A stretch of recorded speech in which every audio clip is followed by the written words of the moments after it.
Good morning मेरे प्यारे बच्चों। आज हम लोग जो है नीट 2020 के क्वेश्चन नंबर 11 से लेकर के शुरू करेंगे।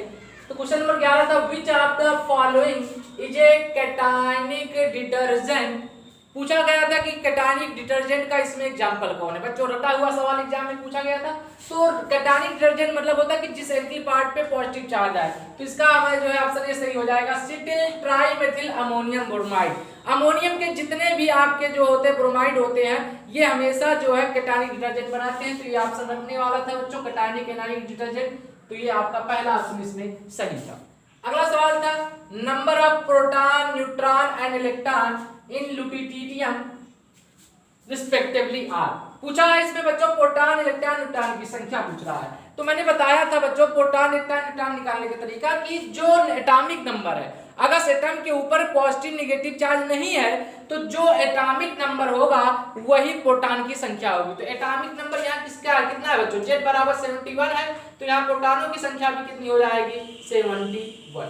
अब एटम के ऊपर आपका नेगेटिव चार्ज पॉजिटिव चार्ज नहीं है तो प्रोटॉनों की संख्या इलेक्ट्रॉनों की संख्या के बराबर होती है। अर्थात यहाँ भी इलेक्ट्रॉनों की संख्या कितना हो जाएगा बच्चों, 71। न्यूट्रॉन की संख्या निकालने के लिए क्या करते हैं बच्चों, Z माइनस एटॉमिक नंबर, मतलब A माइनस Z कर देते हैं। परमाणु भार में से एटॉमिक संख्या भी क्या कर देते हैं, घटा देते हैं। तो कितना है बच्चों, 175 में से 71 घटा देना है हमें। तो 175 में से 71 घटाओगे तो आपका कितना आ जाएगा, 175 कहाँ गया, में से 71 घटा देना है। तो बच्चों कितना आ जाएगा, जो भी आएगा तो हमारा आएगा 71 आएगा शायद। तो इसमें ऑप्शन आपका जो है, देखो ऐसे ही पता चल जा रहा है। देखो कि प्रोटॉन की संख्या 71 है, इलेक्ट्रॉन की संख्या 71। किसमें प्रोटॉन और इलेक्ट्रॉन की संख्या 71 आ रही है, 71 प्रोटॉन की संख्या, ठीक है, इलेक्ट्रॉन की संख्या 71 और न्यूट्रॉन की संख्या 175 में से 71 घटा दोगे तो 104। तो मतलब ये ऑप्शन हमारा सी वाला सही हो जाएगा। सही है। पूछ रहा है बच्चों which of the following has maximum number of atom. तो हम लोग जानते हैं कि maximum number of atom equal to होता है मोल इनटू एवोगाड्रो संख्या, और मोल को स्मॉल n से प्रदर्शित किया जाता है बच्चों। तो नंबर ऑफ एटम बराबर हो जाएगा n, मतलब मोल को स्मॉल n से प्रदर्शित करते हैं। और मोल बराबर क्या होता है, वेट अपॉन मॉलिक्यूलर वेट। तो इसको n के स्थान पे क्या हम W/n लिख सकते हैं बच्चों, वेट अपॉन मॉलिक्यूलर वेट। इसका मतलब ये हुआ कि जिसका मास अधिक होगा उसकी मोल की संख्या क्या होगी, कम होगी।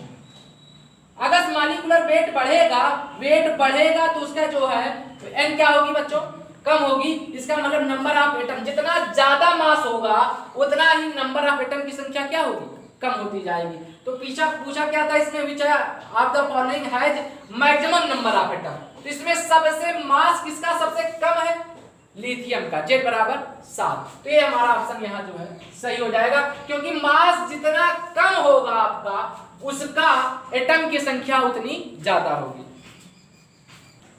अगला सवाल बच्चों कह रहा था, rate constant for first order reaction. First order reaction के लिए रेट कांस्टेंट कितना दिया बच्चों, 4.606 गुणे 10⁻³ पर सेकंड।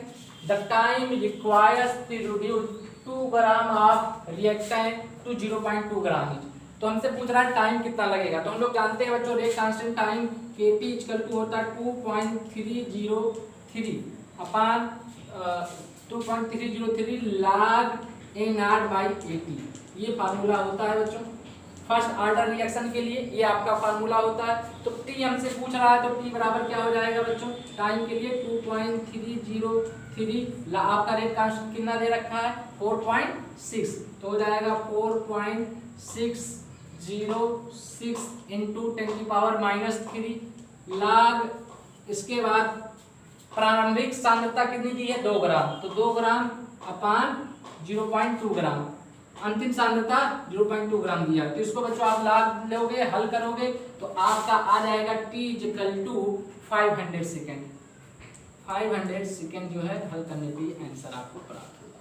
तो इसका मतलब ये हमारा ये वाला ऑप्शन सही है। अगला सवाल बच्चों कर रहा है, identify A molecule which does not exist. तो जिसका बॉन्ड ऑर्डर 0 आ जाए बच्चों, वो एग्जिस्ट नहीं करता। वैसे आप जानते भी हैं कि इसमें आप देख रहे हैं कि अक्रिय गैस जो होते हैं हमारे वो मोनोएटॉमिक होते हैं, हीलियम He के रूप में पाया जाता है, लेकिन यहाँ He2 दे दिया है। तो जितने भी इनर्ट गैस है, हीलियम, नियॉन, आर्गन, जिनान, ये सब मोनोएटॉमिक गैस है। और ये आपका जो इसमें ऑप्शन ये सही हो जाएगा, किसका जो है कौन एग्जिस्ट नहीं करेगा, तो जिसका बॉन्ड ऑर्डर 0 आ जाएगा वो एग्जिस्ट नहीं करेगा। Half Nd minus Na formula होता है ना, तो जिसका बॉन्ड ऑर्डर 0 एग्जिस्ट नहीं करेगा, तो इसमें हमारा He2 सही हो जाएगा।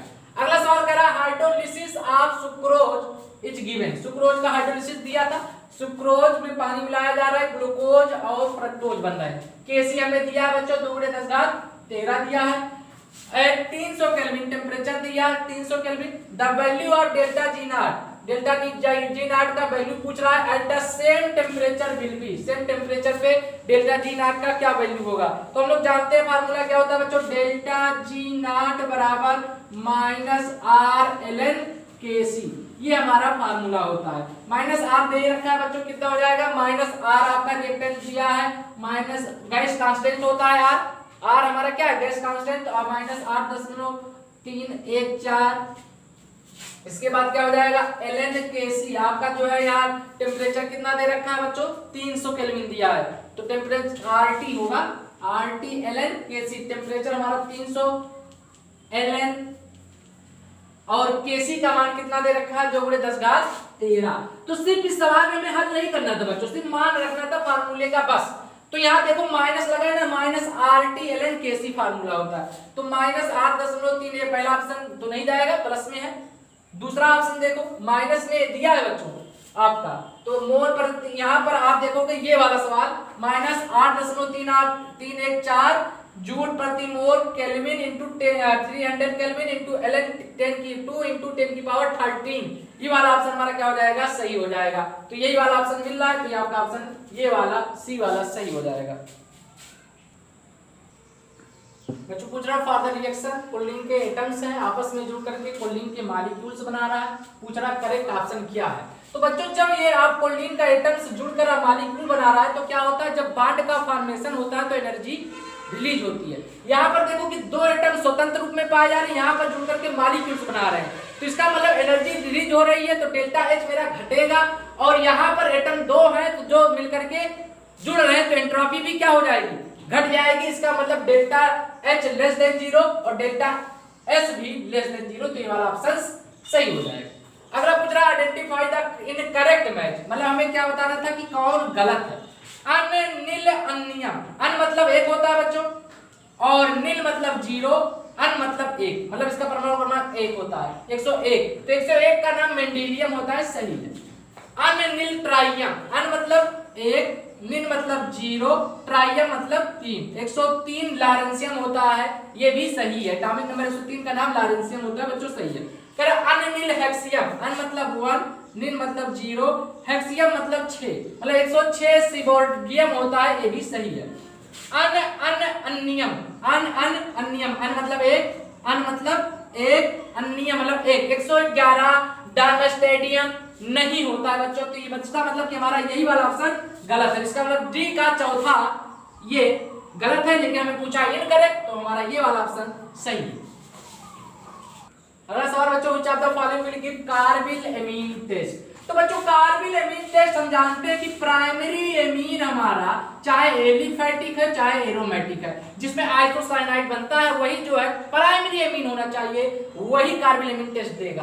तो बच्चों ये प्राइमरी तो नहीं है, ये हमारा टर्सरी है, ये सेकेंडरी है, तो प्राइमरी हमारा ये है एनी भी, तो ये वाला ऑप्शन जो है इसमें सही हो जाएगा।